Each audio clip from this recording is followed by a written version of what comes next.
పోసాని కోసం పోలీసుల క్యూ ఆట. గతంలో మీకు ఇంతకుముందు చెప్పినాం, వైఎస్ఆర్సీపీ ప్రభుత్వంలో ఇష్టారాజ్యంగా నోటుకొచ్చినట్టు అటు చంద్రబాబును, టీడీపీ కార్యకర్తలను, ఇటు మన పవన్ కళ్యాణ్ జనసేనకు సంబంధించినటువంటి కార్యకర్తలందరినీ కూడా ఇష్టం వచ్చినట్టు తిట్టిండు. దాని వెనుక మనకు సజ్జల ఉన్నట్టు కథా స్క్రీన్ ప్లేలో తెలిసింది. సజ్జల రామకృష్ణారెడ్డి ఎట్లా ఆడిచ్చిండో అట్లా తెర మీద ఈయన ఉండి ఆడిండు. ఆ నష్టం ఇప్పుడు జరుగుతుంది ఈయనకు. మరి ఇప్పుడేం చేశారు? ఆంధ్రప్రదేశ్కు సంబంధించినటువంటి పోలీసులు పోసారిని హైదరాబాద్లో గచ్చిబౌలి అరెస్ట్ చేసి తీసుకెళ్ళిన తర్వాత పీటీ వారెంట్ల కోసం ఇక మా పోలీస్ స్టేషన్కు మా పరిధికి రావాలని చెప్పేసి పోలీస్ స్టేషన్లలో కేసులు ఫైల్ అయినాయి. అక్కడక్కడ ఇక టీడీపీలు, జనసేనలు కేసులన్నీ పెట్టారు. ఎందుకంటే అధికారంలోకి వచ్చారు కాబట్టి ఆయన మీద ఎంతో కొంత ఉంటుంది, ఈయన సంగతి చూడాలని చెప్పేసి.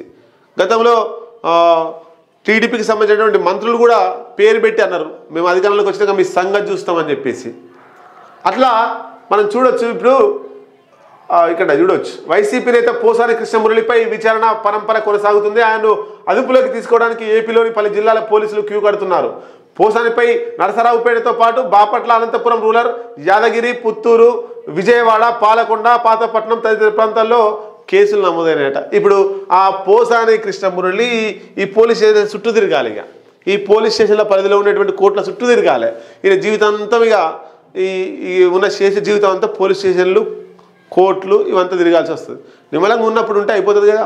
వైసీపీ ఎప్పటికీ ఉంటుందా? జీవితాంతం అధికారంలోకి ఉంటుందా? అంటే అధికారంలో ఉన్నవని కళ్ళు నెత్తికెక్కి మాట్లాడితే గీగతే పడుతుంది. అధికారంలో ఉన్నా లేకున్నా ఎవరికి ఏ మర్యాద ఇవ్వాలి, ఎవరిని ఎట్లా చూసుకోవాలి, ఎవరితో ఎట్లా మెదగాలి అనేటువంటి విషయాలు గుర్తుపెట్టుకుంటే పోసానికి ఈ ఇట్లాంటి దరిద్రపు బతుకు వచ్చేది కాదు. ఇప్పుడు ఏంది, ఆయన ముసల్తానానికి వస్తున్నాడు, మంచిగా నిమ్మలంగా ఉండక ఈ కామెంట్లు చేసి ఏదో జగన్ మెప్పు పొందాలి, జగన్ కోసం ఏదో తాపత్రయపడితే గిమ్మెల్సీ వస్తుందని ఆశపడ్డట్టున్నాడు. ఎమ్మెల్సీ లేదు, గిమ్మెల్సీ లేదు, పోయి జైల్లో కూర్చోవాల్సిన పరిస్థితి ఉన్నది.